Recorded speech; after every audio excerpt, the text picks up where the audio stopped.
spiritual darkness, not spiritual blindness, but spiritual blind spots. How many of you are familiar with blind spots and what a blind spot is basically all about? That's what we want to talk about, a spiritual blind spot. So a physical blind spot is a problem. Now, as you know, medically speaking, we all, physically speaking, have blind spots. There are certain things we cannot see. We think we can see everything, but we can't.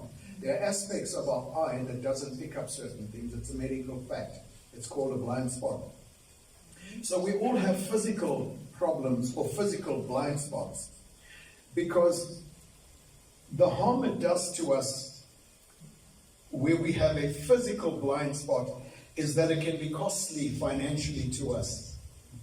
If you can't see, if you break things, if you bump things, it can be financially costly. It can cause you physical pain if you can't see properly, and if you bump your head or bump your leg or something to that effect, it can be painful. So we got costly implications, and we got painful implications where physical blind spots are concerned.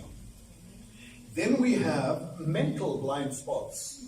Okay, and we're not going to talk about them, but we're just mentioning them. Now, when mental blind spots are concerned, how can they hurt us? They can hurt us relationally and emotionally going forward in life. That is a mental blind spot.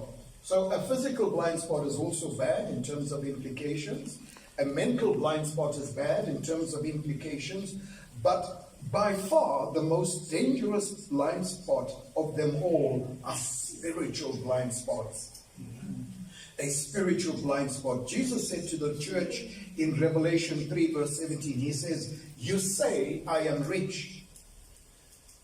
I have acquired wealth, and I do not need a thing. But you do not realize that you are wretched, you are pitiful, you are poor, you blind, and you are naked." So again, to our introduction, a blind spot is an area of your vision where you are actually not seeing things the way they should be seen. A blind spot is an area of vision that is obstructed, hidden from view, or from your vision, for that matter. And spiritually speaking, it describes gaps in human judgment, awareness, and understanding caused by certain conditions. Now, we are talking about spiritual blind spots. And I want to be absolutely clear before we get into